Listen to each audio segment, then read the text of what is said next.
특히나 저는 사랑이 대단히 고프고 중요한 사람이라 그 의미는 더욱더 컸습니다.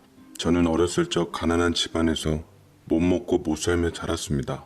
아버지는 계셨으나 이런저런 이유의 일로 집에 잘 들어오지 않으셨고 어머니 혼자 저와 동생들을 홀로 건사하며 시장통에서 떡을 받아다 파는 일을 하셨어요.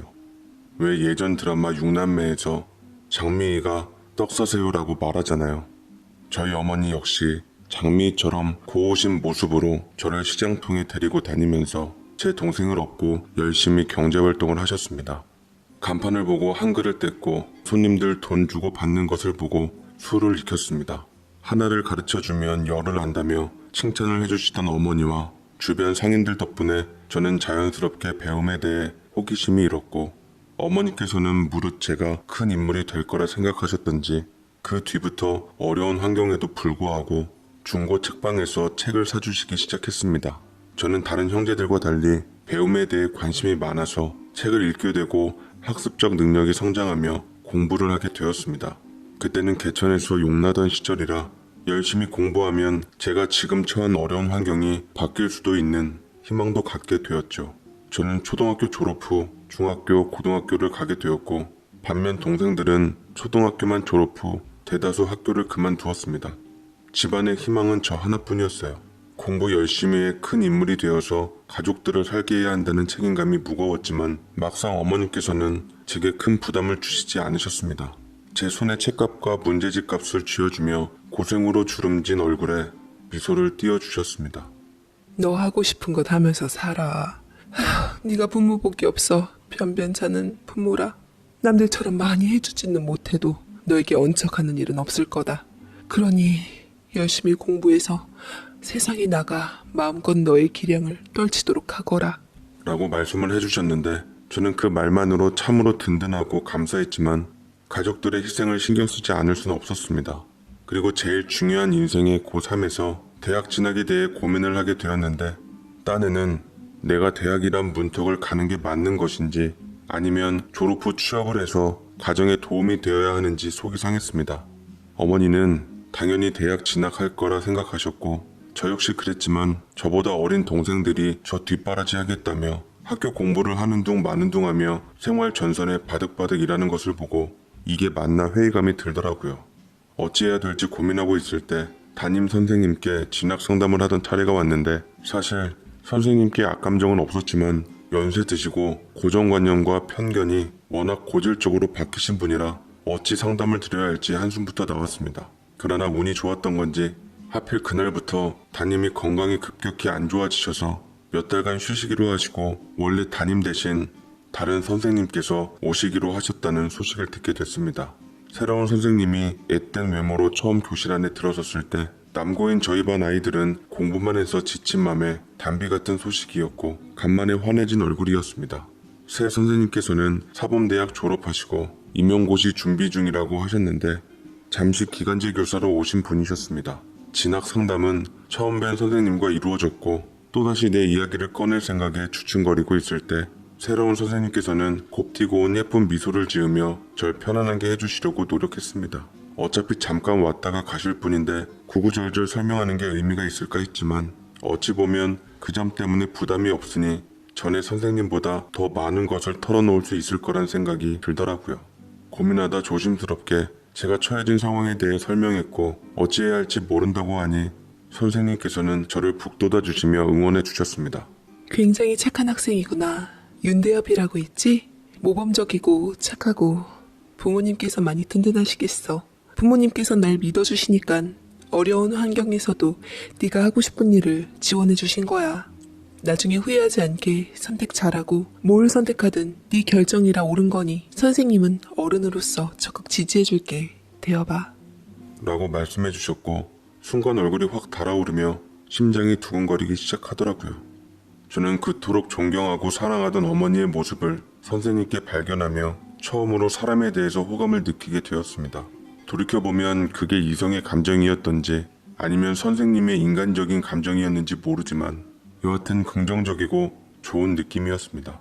어느 날에는 제가 일찍 어머니에게로 가서 좀 쉬시라 하고 장사하는 곳을 도왔는데 생각지도 못하게 시장과 어울리지 않는 고급진, 부드럽고 은은한 향기가 흐르더라고요. 어머, 대엽아. 너 대엽이 맞지? 여기서 어머님 돕고 있었구나. 알고 보니 선생님께서 장보러 시장에 오셨는데 저를 우연찮게 보셨던 것이었습니다.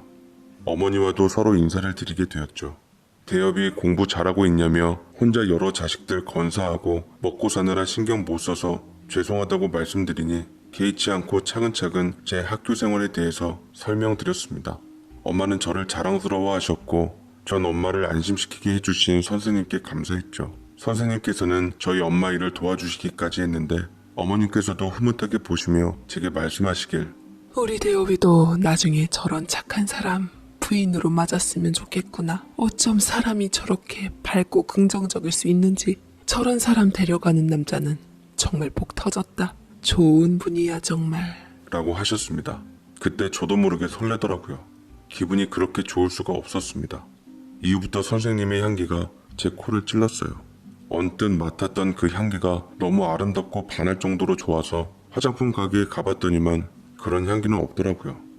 단순히 짙은 싸구려 향기가 아니었습니다.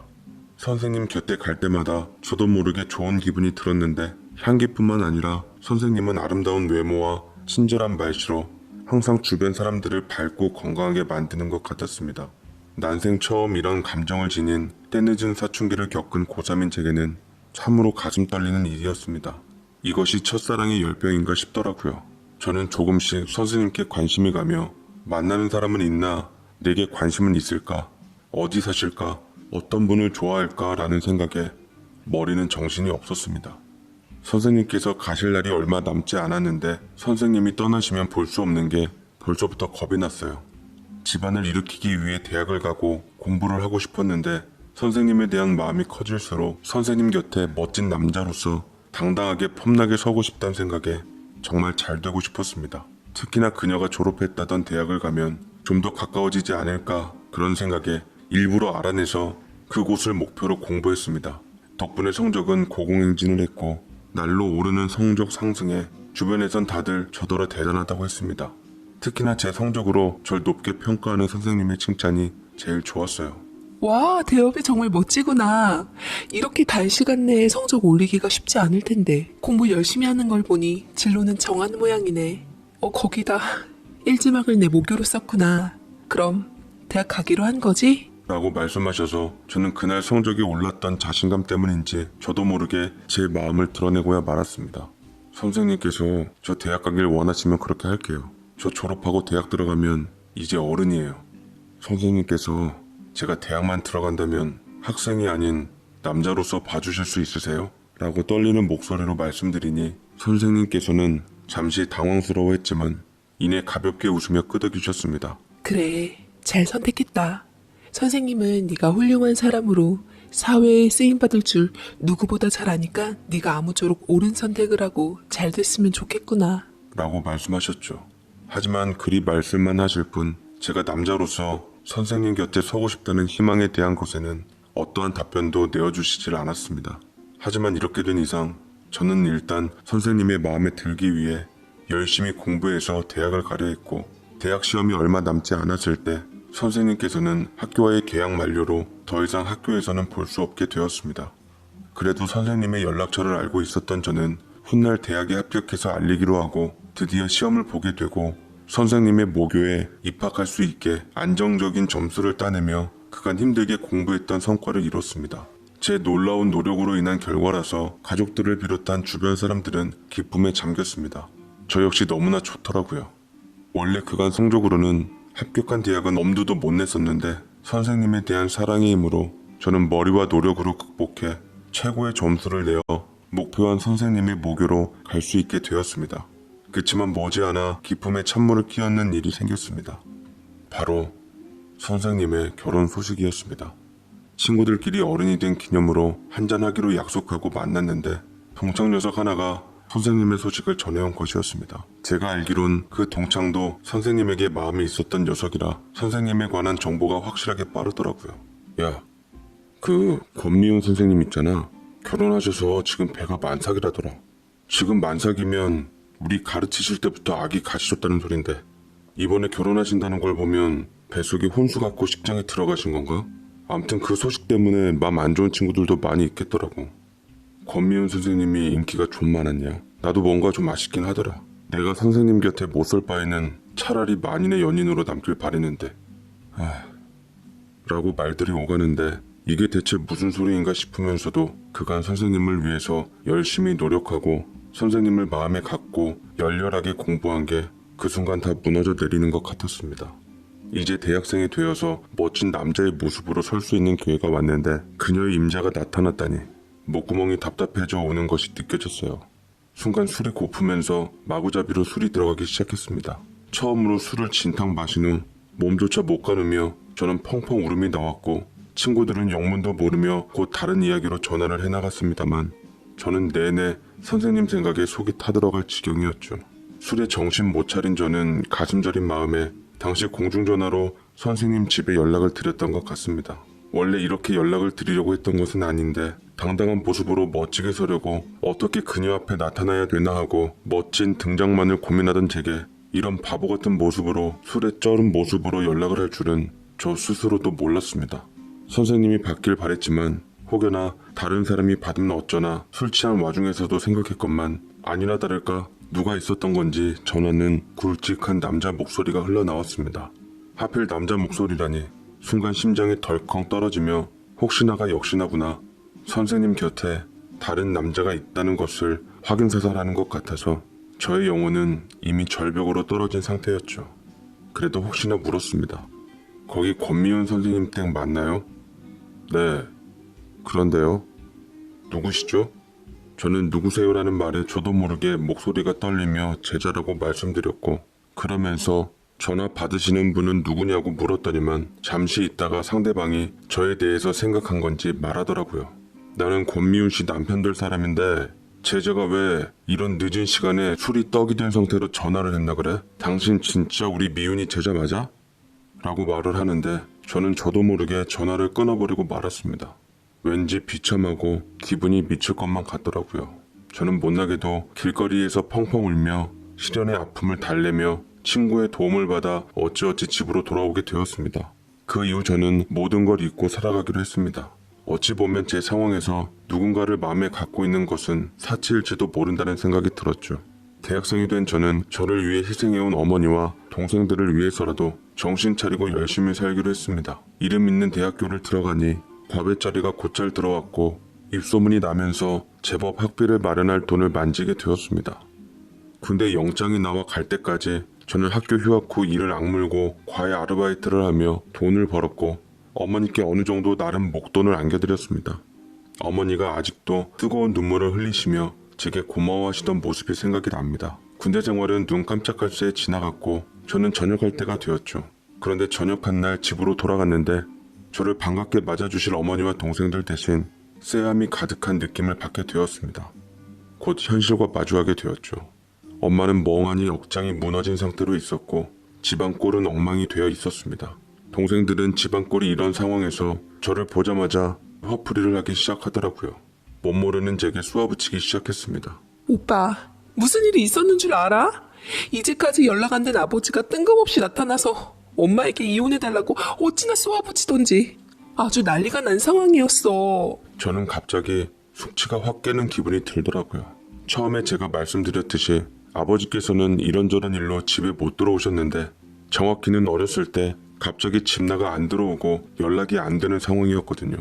어머니는 여태 자식들에 대한 것 때문에 아버지에 대한 존재를 나쁘게 생각 않게 하려고 사정이 있어서 못 오신다는 둥 좋게 포장을 해왔지만 알고 보니 실상은 바람이나 피고 밖에서 살림 차리고 살고 있었던 겁니다.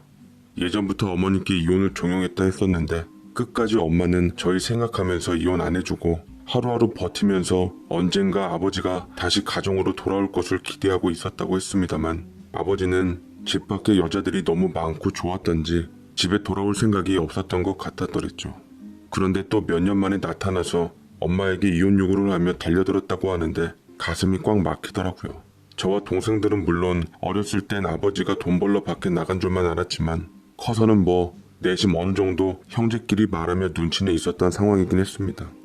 엄마가 워낙 티를 안 내기도 하고 먹고 살고 공부하기 빠듯했으니 신경 쓰질 않은 채 이 시간까지 흘러와서 아버지에 대한 나쁜 감정은 없었는데 이젠 나이 들어서 아버지가 눈에 뭐가 씌었던지 돈봉투로 어머니께 살살 회유하다가 그게 안 되니 집을 엉망으로 만들어 놓고 이혼 종용을 하며 자식이며 뭐며 눈에 뵈지도 않는 상황에서 한바탕 난리를 폈다는 말에 여태 숨죽여왔던 맘까지 확 들고 일어서 악감정이 생겼습니다.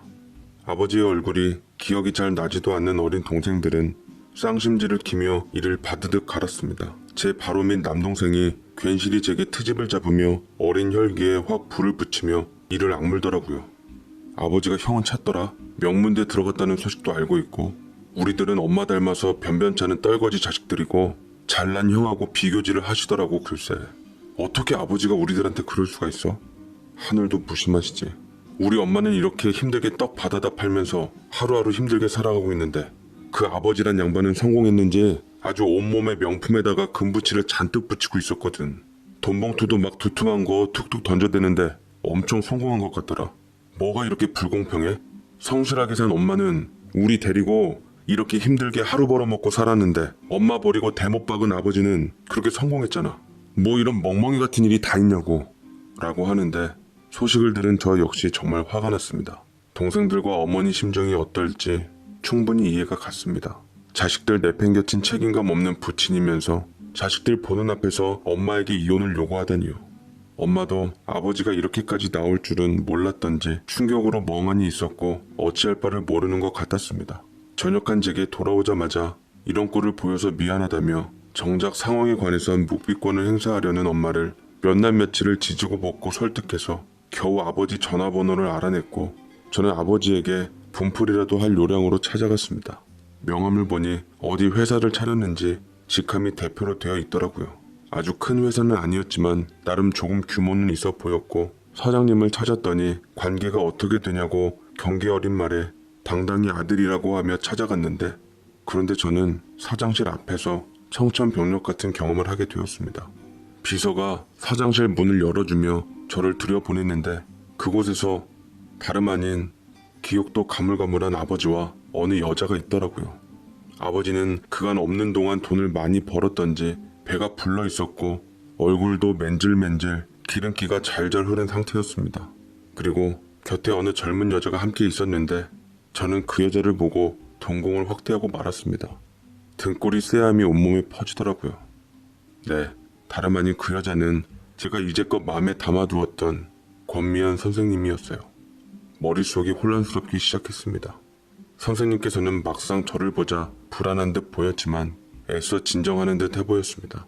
조심스럽게 제 이름을 불렀고 아버지께서는 모든 것을 짐작한 듯 저와 선생님에 대한 얘기를 시작했습니다. 우리 미윤이를 네가 그렇게 따랐다면서. 미윤이한테 얘기 많이 들었다. 네 엄마가 못난 탓에 어려운 환경에서도 공부를 참 잘했더구나. 공부를 참 잘해서 우리 미윤이 모교도 입학하고 참 이것도 인연이라면 인연이겠구나.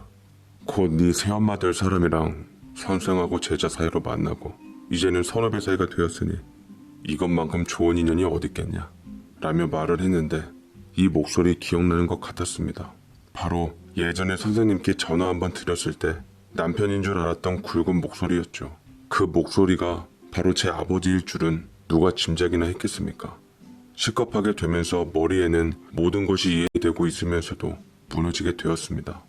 한때 가슴 떨려하고 좋아했던 사람이 하필 아버지의 내연녀라니. 선생님은 항상 저를 옆에서 도와주었고 시장에서 일하고 계신 어머니한테도 찾아와서 일도 도와준 건 염탐하러 온 것이었습니다. 우리 엄마는 아무것도 모르고 선생님, 아니 권미운 그 여자만의 겉모습을 보고 정말 착하고 저런 며느리감 데려오라 할 정도로 좋은 말씀만 해주셨는데 어떻게 저렇게 뒤통수를 칠 수 있는지 정말 소름이 돋을 지경이었습니다. 권미운 역시 저를 보기 민망스럽고 어찌할 바를 몰랐던지 불편해 보이긴 했습니다. 미안하다 대여봐. 사실 윤 사장님은 가난한 나를 곁에서 후원해주시고 대학 졸업도 시켜주셨던 내게 고마운 분이야. 평소 많이 내가 존경하고 좋아하고 있어서 우리는 좋은 사이가 되었는데 윤 사장님께서 알고 보니 가정이 있으신 분이라고 하시더라고.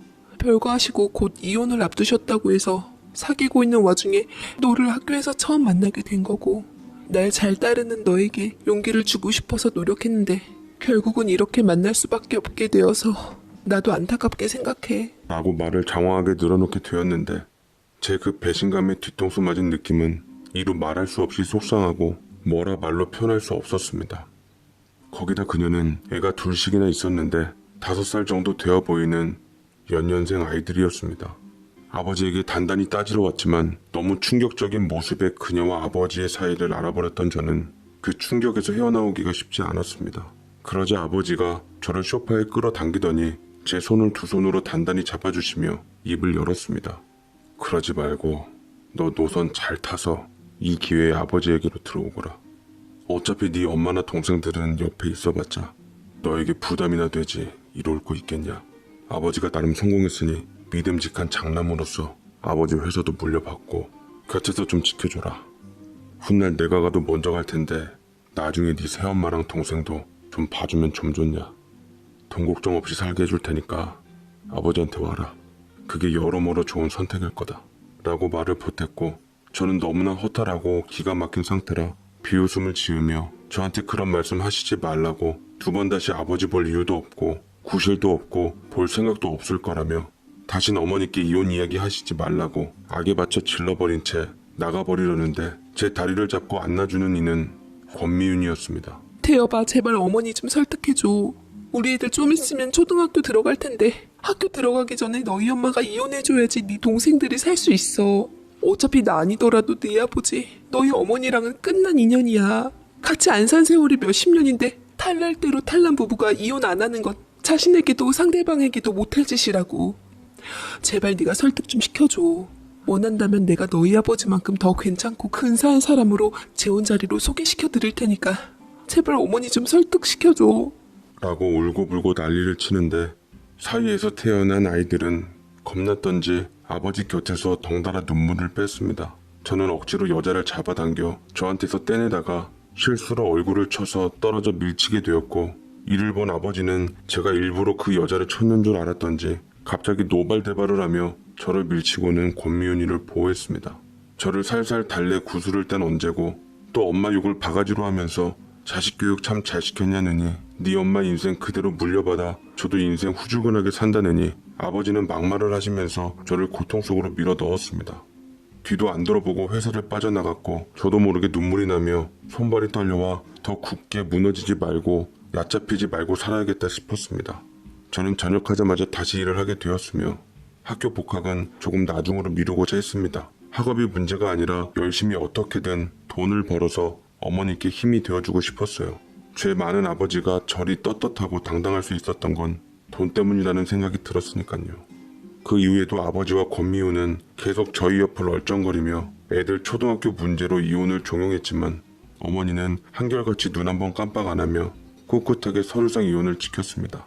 소송을 해도 아버지가 외도를 먼저 했으니 승소할 턱이 없었죠. 그것들은 못되게도 어머니께 이혼 도장을 받아내려고 돈을 이용하거나 교활하게도 은근슬쩍 손님을 가장한 남자를 붙여 어머니를 쌍방 외도로 몰아가려 했지만 그건 역시 어머니께서는 넘어가질 않았습니다. 애초부터 술도 안 드시고 가게 문 닫으면 바로 든든한 자식들이 떨어지지 않은 채 곁을 지키니 바람피게 할 기회조차 찾아오질 않았죠. 어머니께서는 속상할 때마다 일에 더 전념하시며 떡을 받아다 파시다가 나중에 떡집을 작게나마 개업하시게 되었고 동생이 동네 유명한 체인 카페에서 바리스타를 하고 있었기에 당시 창의적으로 떡카페 비스무리한 것을 차리게 되었습니다. 우연찮게 떡카페가 하나둘씩 개업했을 때 동생도 아이디어에 착안해 그렇게 한 것이었죠. 가게가 넓지 않아 처음에는 테이크아웃으로 하다가 잘 되어서 우리는 가게를 조금씩 넓혀가며 성공의 맛을 알아가기 시작했습니다. 막내 동생은 제빵에 소질이 있어 유명한 체인 제빵업계에서 일을 하다가 나와서 엄마와 누나와 함께 일을 했습니다. 그렇게 저희 가족 간의 작은 사업이 성공 가도를 이룰 때 그제서야 저는 학교로 복학을 하게 되었고 그간 제가 벌어다 준 돈을 모두 돌려받으며 학교를 졸업해서 엄마의 바쁜 가게를 돕다가 괜찮은 직장에 취업하게 되었습니다. 거기서 저 좋다는 여자를 만나게 되었는데 참하고 성격도 좋고 누구보다 배려심 깊은 여자친구가 되었죠. 허나 첫사랑 정체에 대해 뒤통수를 맞은 저는 여자에 대해 불신이 생겨 어머니 외에는 그 누구도 믿지도 않고 보지도 않으려고 했지만 사람 마음이 또 간사한 게 만나면 만날수록 여자친구가 한결같이 저를 이해하고 사랑해주는 마음이 같이 좋아져서 마음의 문을 열게 되더라고요. 저는 다시 가슴 설레는 사랑을 시작하게 되었고 우리는 곧 좋은 소식으로 양가 상견례를 하며 결혼을 하게 되었습니다. 빈 아버지의 혼주석에 어머니께서는 그래도 명색이 아버지인데 불러야 되지 않겠냐고 했지만 저와 동생들은 치를 떨며 한사코 고개를 저었습니다. 어머니께서는 그래도 그게 아니라고 생각했던 건지 아버지께 전화를 넣었지만 연락이 안 되어서 어쩔 수 없이 혼주석을 비워놓고 결혼식을 진행했죠. 전 정작 아무렇지도 않았지만 어머니께서는 마음이 무거워 보였습니다. 저희 동생들도 그 이듬해에 결혼을 줄줄이 하고 저는 또 첫 아이까지 보게 되면서 하던 사업까지 잘 되어 줄줄이 겹겹 경사들이 찾아왔습니다. 하도 웃으니 광대가 아프다는 어머니의 말에 다들 웃음을 터뜨리며 우리는 아버지 없이도 적당한 돈과 화목함으로 단장한 채 매일매일 행복하게 살았습니다. 특히나 제가 아이를 낳고 아이가 자라면서 그 아이가 부리는 재롱과 애교 덕분에 웃음이 끊일 날이 없었죠. 근데 그때쯤 생각지도 못한 소식이 들려왔습니다. 듣는 순간 이번에도 귀를 의심할 수밖에 없었어요. 바로 작은아버지한테 연락이 온 것이었습니다. 아버지가 돌아가셨다는 소식이었어요. 더 어이가 없는 것은 권미운 외에 다른 여자와 함께 있다가 목숨줄이 다해 저 세상 갔다는 소리였습니다. 작은아버지도 형의 행태에 한숨만 나오는 듯 한마디 하시더라고요. 참 우리 형이지만 정말 해도 너무해. 가는 곳마다 여자가 따르더니만 죽어서도 곁에 여자를 뒀네 그려. 형수님이랑 이혼 안 하는 동안 따로 살림만 차린 것만 벌써 4명이다. 애만 5이다. 젊은 시절부터 툭하면 총각 행세 하더니만 별거 했단 얘기부터 사별했단 얘기까지 갖가지 말로 지어내서 넘어간 여자도 수두룩해. 참 우리 형님 대단하다고 해야 하나. 말로 어찌 표현을 해야 할지 모르겠네. 거기다 사업을 잘못하셨던지 하던 사업도 줄줄이 어려워져서 도산하게 돼서 빚도 잔뜩 졌다더라. 보니까 친자 확인 소송도 많이 걸렸던데. 네 아버지가 남긴 빚 때문에 괜히 니들이 피해보진 않을까 걱정되는구나 라고 말씀하시는데 어머니께서는 그때도 표정에 미동 없으시고 밀라민형처럼 딱딱해져서 자식들을 모두 다 장례식장으로 데리고 가셨습니다. 조용하고 엄숙해야 할 장례식에는 빚쟁이들이며 생전 아버지 곁에 있던 여자들이 찾아와 소란스럽게 다투게 되었고 애 우는 소리들과 고함 소리가 섞여 난장판이 되어 있었습니다. 아버지께서는 여자들 등살에 편안해졌을 테지만 남은 사람들만 고역이 되어버린 거였죠. 아버지의 여자들 중 하나였던 권미윤도 있었습니다. 자식들처럼 보이는 애들과 같이 있었는데 초등학생쯤 되어 보이더라고요.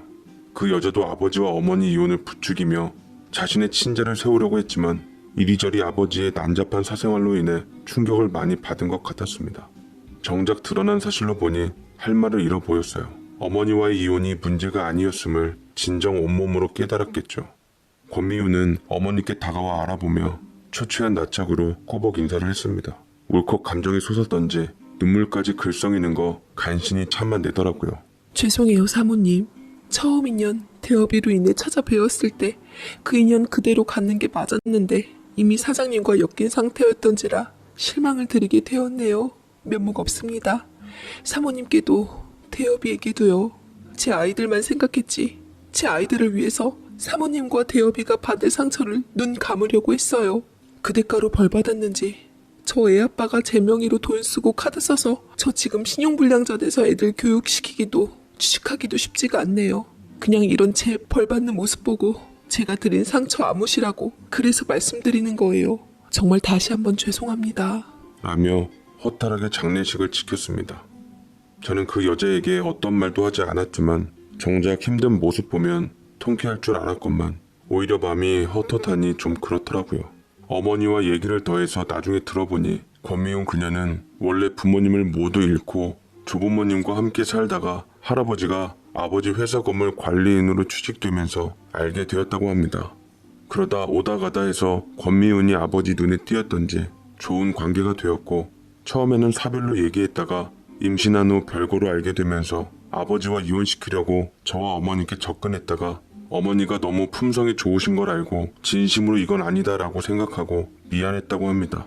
어머니께 눈물로써 죄송함을 호소하고 죄송하다고 무릎까지 꿇었는데 추후 몇 년간 아버지의 사업이 어려워지기 시작하면서 아버지는 돌변해 그녀의 모든 것을 갖다 쓰며 밖에선 또 다시 다른 여자들을 만났다고 하더라고요. 아버지 빚이 하도 많다는 얘기를 들어 자연스럽게 어머니에게로 넘어와 겁났는데 그래도 아버지란 사람이 보험 아주머니에게 워낙 무슨 목적인지 많은 보험을 들어놓은 탓에 모두 제 목적에 맞게 빚을 거진 해결할 수는 있었습니다. 그나마 안도의 숨이 나오더라고요. 어머니께서는 장례식이 모두 끝나고 아버지를 납골당에 안치한 후 돈 문제까지 해결을 본 뒤에야 한숨을 쉬시며 짐짓 속에 머물고 있는 말씀을 하셨습니다. 나는 그 권미훈 선생이 처음 시장통에서 떡 팔고 있는 날 찾아와 종종 일손을 도와주었을 때 그 좋은 느낌을 믿고 싶구나. 그게 다 죄책감이었던 거지. 분명 그 여자도 네 아버지에게 된통당한 피해자일 뿐이라는 생각이 드는구나. 어린 자식들 봐서 그래도 네 아버지와 인연이 되었음을 후회하지 않으려고 애쓰는 모습도 마음이 안 좋았다.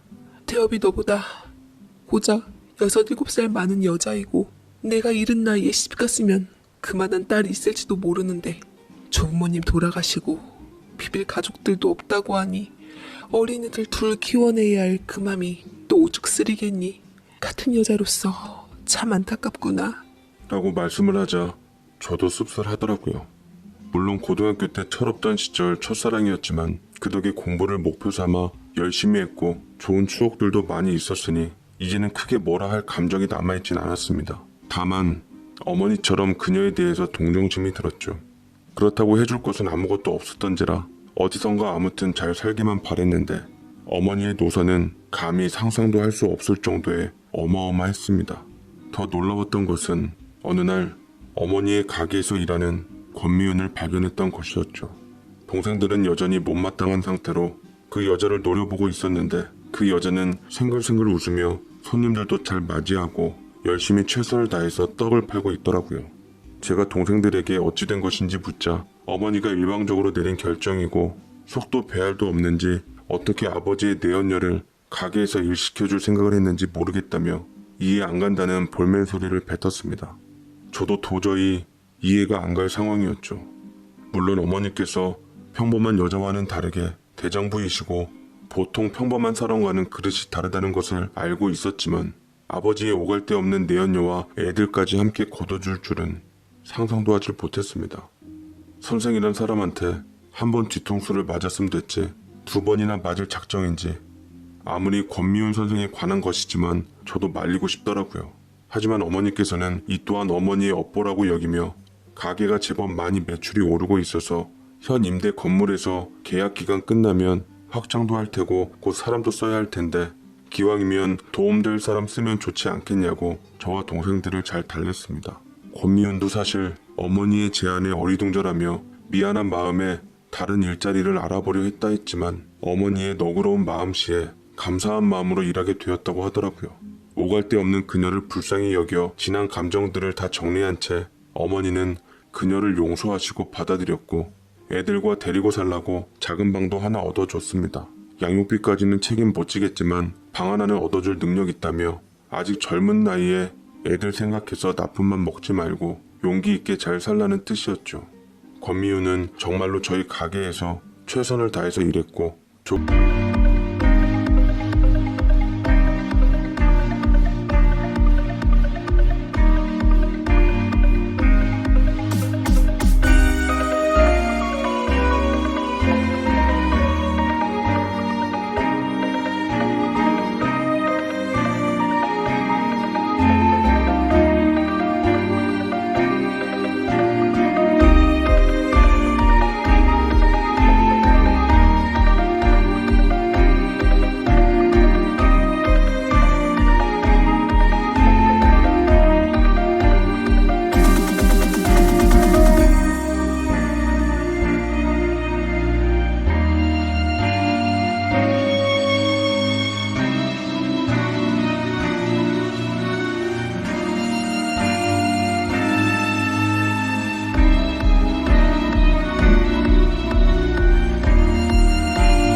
조금씩 자신에게 지어진 빚을 갚아 나갔습니다.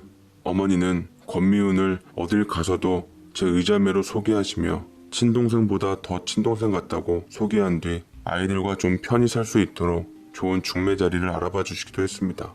물론 재혼을 한 건 아니지만 어머니 도움으로 좋은 사람을 만나 미래를 다시 한번 도약하려는 권미훈은 어머니께 눈물로서 다시 한번 감사드리며 용서를 빌었고 어머니께서는 웃음을 지으며 용서를 하시는 것 같았습니다.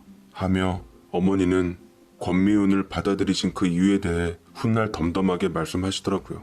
네가 철없던 시절 미윤이 마음에 들기 위해 열심히 공부하고 대학 간다 했던 것을 잘 안다. 미윤이도 그때 시장에 한 번 더 내게 찾아와서 너의 등록금을 안기고 갔단다. 그때 사실 내가 지인에게 사기도 당하고 너무 어려워서 너한테 대학 가지 말란 말을 어떻게 해야 할지도 모르고 있을 때, 가장 돈의 도움이 필요할 때 미윤이가 와서 너 대학 입학 등록금을 내 손에 쥐어주고 가더라. 선생으로서 꼭 네가 대학에 입학해서 사회에 쓰임받는 인물이 되었으면 좋겠다며 꼭 아드님 잘 될 테니까 아무리 어려워도 아드님 믿고 위기 넘기시라고 말이다. 너무나 고맙고 큰 힘이 되었지. 그 동기가 어쨌든 말이다. 세상에 이런 천사 같은 사람도 있나 싶었다. 평생 남 신세에 앉았던 내가 처음으로 네 등록금 신세 진 일이다. 물론 당시 권미우는 내가 네 아버지 본처인 걸 알고 있었으니 나중에 나한테 이혼 얘기를 하려고 밑밥을 깔아 내 맘을 흔들어 놓으려고 했는지는 모르겠지만 그 순간만큼은 너를 생각하는 선생으로서 진심이 느껴졌기에 그 마음을 믿고 내 딴에는 지금 그 은혜를 갚는다고 하고 있으니 그냥 내 맘 편하게 미윤이가 사정이 나아질 때까지 나도 돕고 싶구나 라고 말씀하셨습니다. 어머니와 권미훈 사이에 그런 일이 있는 줄은 꿈에도 생각 못했습니다. 저도 씁쓸하고 마음이 무거웠어요.